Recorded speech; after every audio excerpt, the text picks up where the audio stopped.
Welcome to Gospel Truth with Andrew Wommack, a teaching ministry that focuses on God's unconditional love and grace.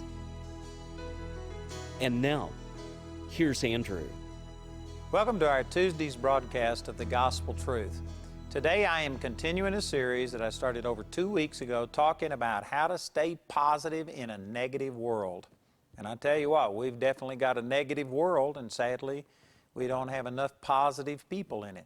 If you are really going to see God's power operate in your life, you've got to learn how to keep yourself encouraged and not become discouraged, either by the things that are going on in the world or in your own life. And I tell you, I've spent a lot of time setting this up. If you've missed any of this teaching, please get the entire teaching, because unless you're convinced that we need to stay positive, you won't make the effort to do it. And sad to say, so many people have just given up. They aren't even trying anymore. I mean, they are griping and complaining and talking about that the world's going to hell in a handbasket, and they've just given up any hope or belief that things can improve. And the moment you do that, you limit God, and you limit what God can do in your life. So I've spent already 2 weeks talking about this, and I encourage you to please get the entire series. I've been talking, yesterday I was talking about Abraham.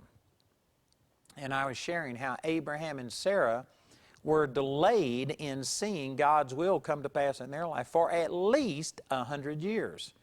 It says specifically that Abraham was 75 years old when he entered into the promised land, and he was 175 when he died. Now, he saw some things come to pass. He saw God's favor on his life. He saw his son Isaac born, and there were encouraging things along the way. But it says here in Hebrews chapter 11 and in verse 13, it says, "These all died in faith, not having received the promises, but having seen them afar off, and were persuaded of them, and embraced them, and confessed that they were strangers and pilgrims on the earth."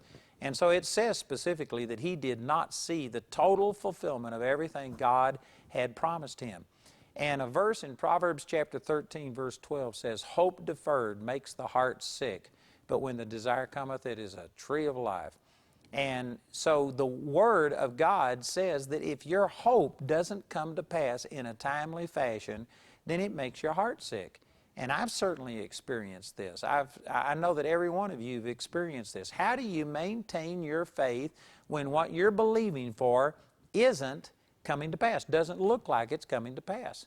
Well, we can take a lesson right here from Abraham and Sarah. And yesterday I started into this, and so I'm just going to say some things quickly, and then I'll go further than I did yesterday. But again, if you've missed any of this, please get the teaching, because it all fits together. I was sharing yesterday here in Hebrews chapter 11, verse 13.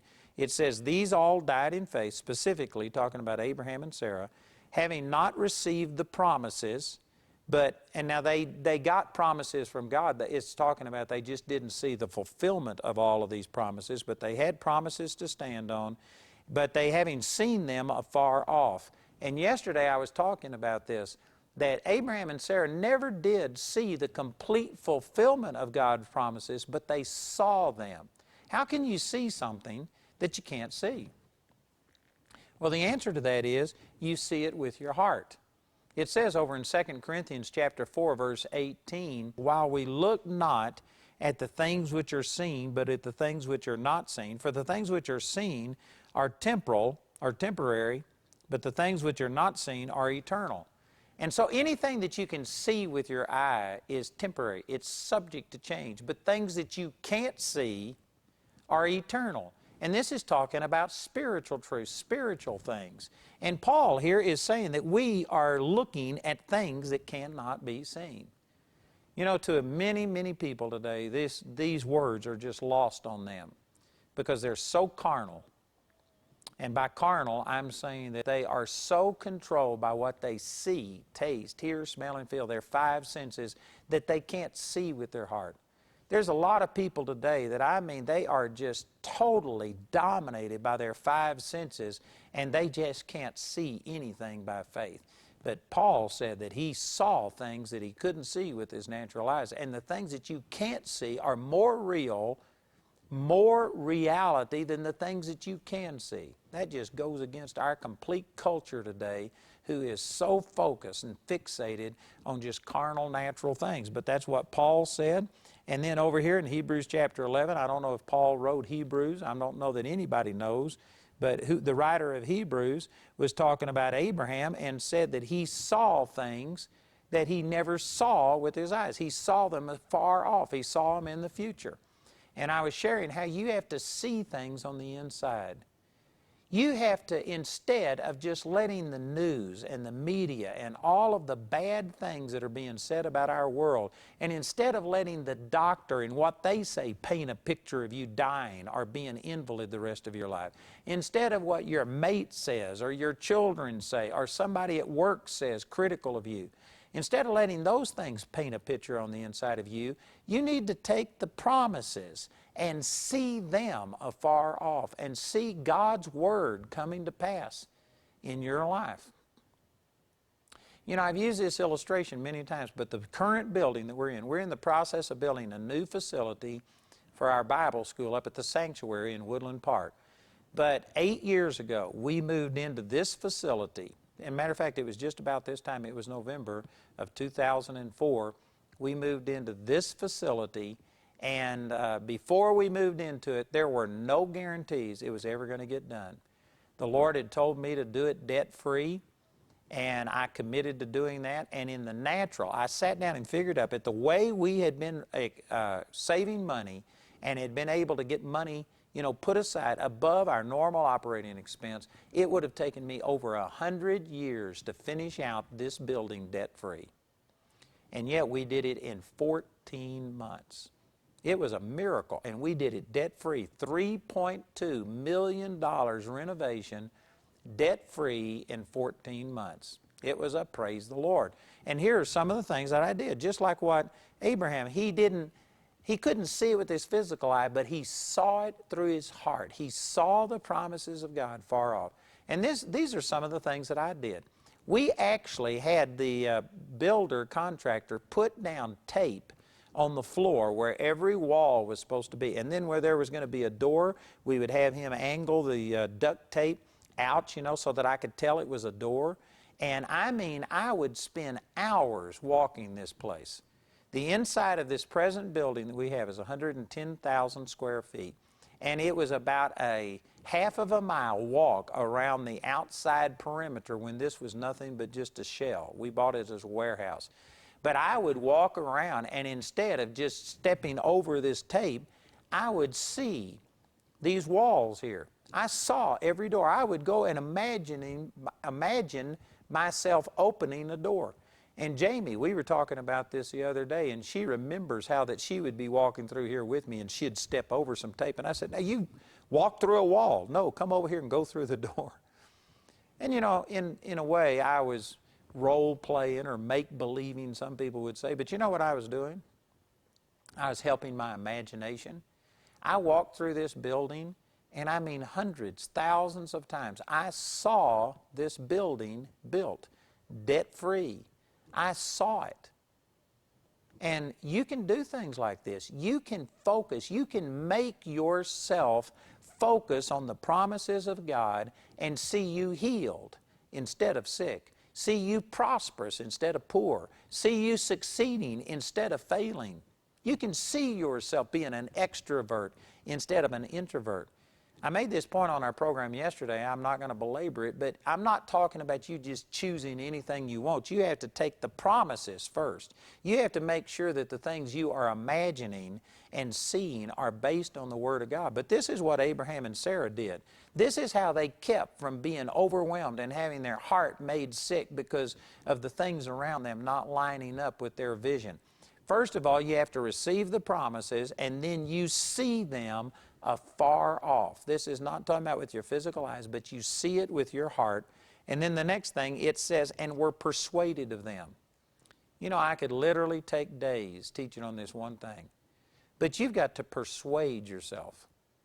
There's a lot of people that know the promises of God. There are many of you watching this program that can quote the scripture that by the stripes of Jesus you are healed. And you can quote it, and you know it, but you aren't persuaded of it. There are many of you that are more persuaded by what the doctor has to say, by what the banker has to say, by what some critic of you has to say about something. And you are more persuaded of the negative than you are the positive. You have to become persuaded. That just means to remove all doubt, to convince yourself.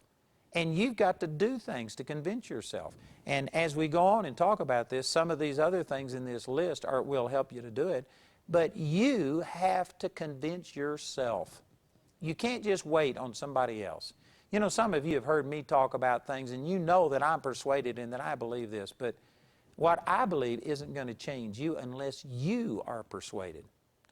I prayed with a number of people just this last week who had severe problems, pains and different things like this. And I mean, I remember a couple of people that had had pains for decades, had never been a single moment for decades without pain. And yet I prayed with them, and instantly their pain was gone. These people, I had one person who didn't have the, ligaments, cartilage or something in your knee. They said it was bone on bone.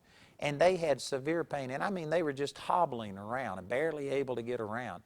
And it had been this way for a decade or more. And I prayed with them, and instantly the pain was gone.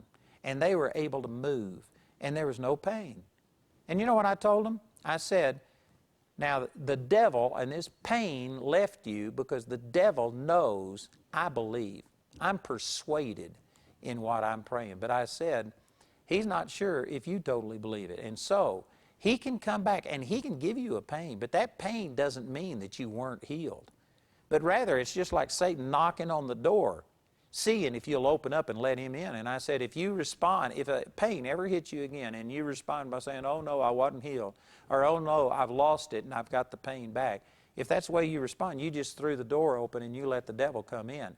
But I said, if you will respond the way I did and rebuke this and resist it, James 4:7 says, submit yourselves therefore unto God, resist the devil, and he will flee from you. And I said, he will flee. And he may knock on the door a few times and give you something that looks like you weren't healed, but it's because he knows I'm persuaded. He's not totally sure you're persuaded.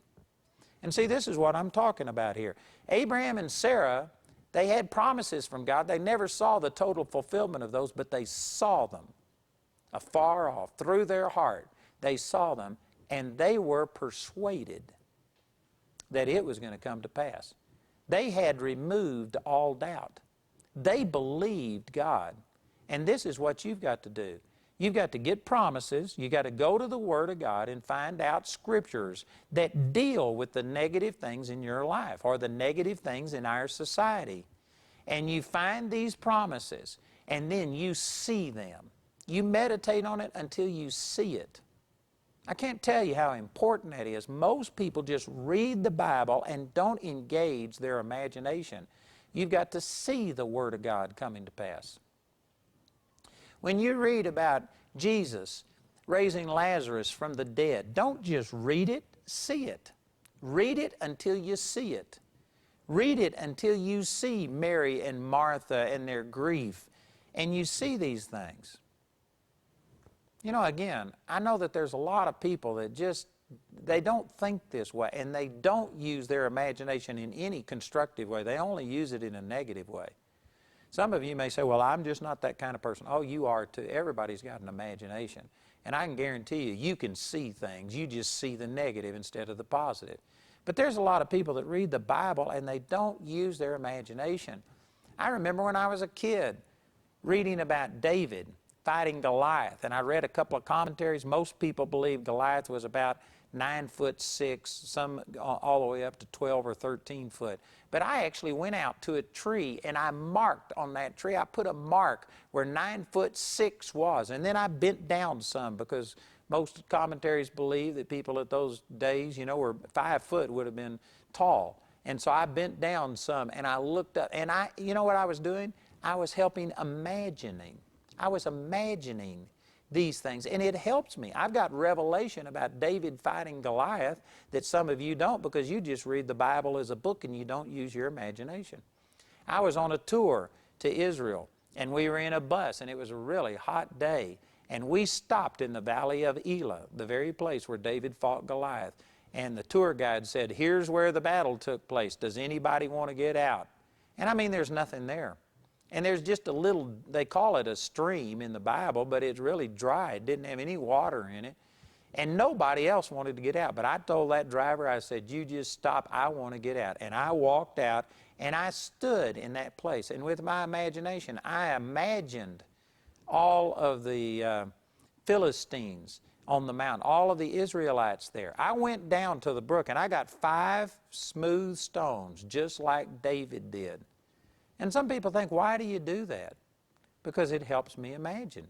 It helps me see things. And I can see that place where this took place. And because of that, I've got some revelation. I'm not going to teach on that right now, but you have to see things, and then you have to persuade yourself with what you're seeing by the Spirit and let it become more real to you than what you see with your physical eyes. I'm talking about how to be positive in a negative world. And I'm telling you, most people see the failure of this nation, see the failure of Christianity. They see their own failure in the area of finances or physical or emotional relation. Most people see these things and are persuaded that this is coming to pass more than what God's Word says. And if you are going to be positive in a negative world, you're going to have to do what Abraham and Sarah did. You're going to have to take these promises, and whether you ever see them with your physical eyes, you've got to see them in your heart, and you've got to be fully persuaded. Paul said, I am persuaded that neither height, nor depth, nor length, nor breadth, nothing, no angels, no demons, nothing is going to ever separate me from the love of God. The last few verses of Romans chapter 8. And he says, I'm persuaded. Well, it's wonderful that Paul was persuaded, but it's not going to do you any good until you get persuaded. You have to see these things in your heart and persuade yourself. And a lot of this comes down to just literally amount of time that you give to something. There's a lot of people that say, I don't have a quantity of time, but I have quality time that I spend with the Lord. I tell you what, you're going to lose the battle if you spend more time in the world, listening to the world, being dominated by the bad news of the world than you do spending time in the Word of God. It's not only quality time, it's got to be quantity time. You have to spend some time focusing on the promises of God, seeing these things with your heart, persuading yourself. I tell you, this is powerful. If you would follow these things and do what I'm saying, I guarantee you it would turn you from the negative to the positive. The next thing it says right here, it says that they saw them afar off, they were persuaded of them, and embraced them. You know, when you embrace something, there's a difference when you just see a person and you say hi or something like that, and when you go up and give a person a hug. This is talking about an intimacy. It's talking about a degree of relationship, an excitement, an enthusiasm that a lot of people don't share. You know, I've been gone for about 10 days or so, and I just took our car over to my son's house. He was working on his brakes and needed to use a car, so anyway, we took our car over there, and anyway, I hadn't seen my granddaughter in about 10 days, and we knocked on the door, and she came and opened that door and came running out and just embraced me and hugged me. You know, there's a difference between that and if she would have opened the door and says, hi, Papa. That's what she calls me. And I would have liked either one of them, but you know what? I really like it when she's so excited she runs and embraces you. And this is what it's talking about, that you need to love the things that God is saying. You need to be so persuaded and that you embrace these things. You're passionate about it. I tell you, there's a lot of people that just don't get passionate about the things of God. You know, I was watching a minister on television right after my program. I watched my program, and then I watched his program, and I tell you, this guy was so excited. He tried to calm himself down, and he tried, and he just couldn't do it, and you know what? It was encouraging. It was exciting to see somebody who's passionate. You know, that one of the criticisms I get often is people say that you're just monotone and that you never, you know, you don't get as excited, you don't scream, you don't yell.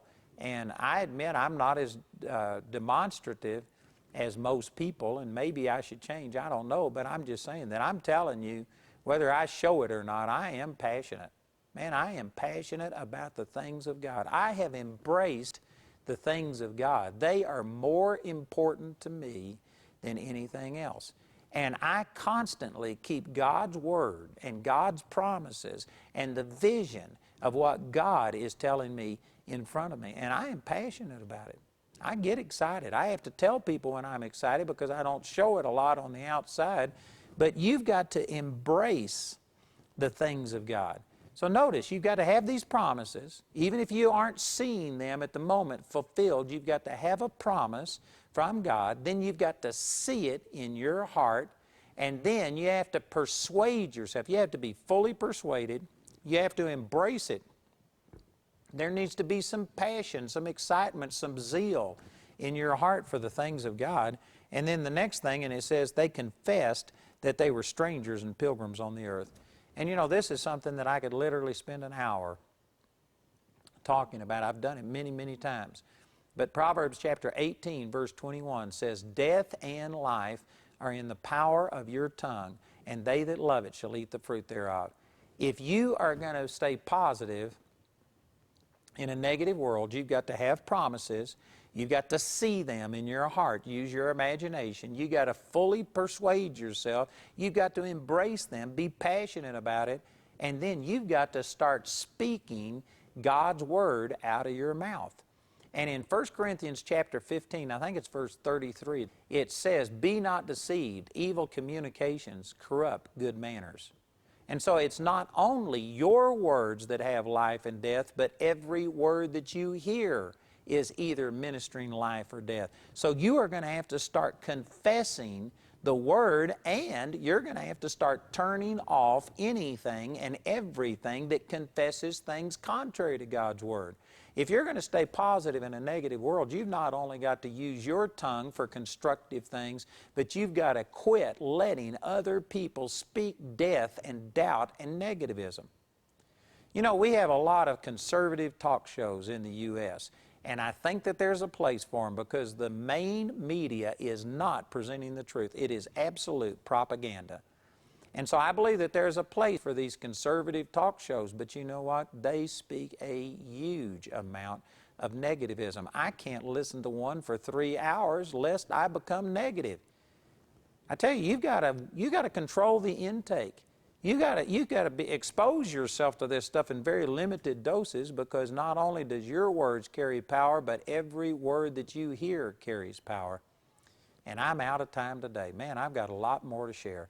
I encourage you to listen in tomorrow, because I will be continuing this and continuing to talk about how to stay positive in a negative world. I'd like to encourage you to listen to our announcer, and then please call or write and get the materials that we're offering. This teaching is absolutely imperative that you get it, and I really encourage you to go to the effort, call or write today. Andrew's complete teaching titled How to Stay Positive in a Negative World is available on either CD or DVD as seen on TV. Or you can get the DVD recorded live at a Gospel Truth seminar. Each is available for £19. This series is also available for audio download absolutely free on our website. Go to awme.net, click on Resources at the top of the page, and then MP3 downloads. The third audio teaching in today's series is titled How to Stay Positive in a Negative World, Part 3. It's available for £3 when you write or call. But if you're simply unable to afford it, Andrew and his partners will send this third CD free of charge. We'd like to remind you that we're offering Andrew's latest book titled Christian Philosophy for £9.99. Contact us today to get your copy. You can use your credit card to order resources through our website at awme.net. While you're there, you can discover more product details and download additional free resources. Or you can order through our helpline Monday through Friday from 7 a.m. to 4 p.m. Greenwich Mean Time. Our helpline number is 01922-473-300. When calling from outside the UK, you must dial your international calling code, then 44 1922 473 300. If the lines are busy, remember you can order ministry materials 24 hours a day, 7 days a week at awme.net. To write us, use the address on your screen. We hope to hear from you today.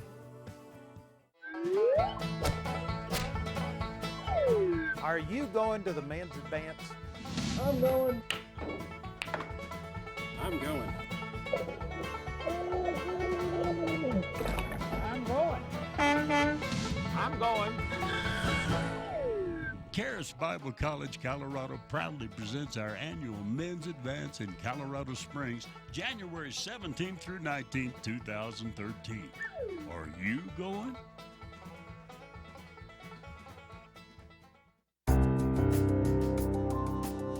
For me, the biggest change personally that's taken place has come from probably the journey of coming here and leaving home, coming out to this other place and watching God provide. Me and my entire family have seen major changes because I've had so many layers peeled off from the day I walked in here till now that I do have a sure foundation, which I did not have when I walked in these doors. We call the first year detox. It's literally detoxing you. All of the wrong doctrines you've learned throughout the years in different churches and just learning the truth. The biggest change is just getting the bad doctrine out, having the things that were incorrect just through tradition, and getting a sure foundation. Getting the full perspective of the finished work that Jesus did on that cross and what it means to us. It's finished. It helped me connect the Bible from Genesis to Revelation.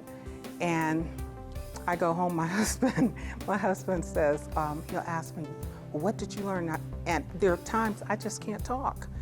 It is so good.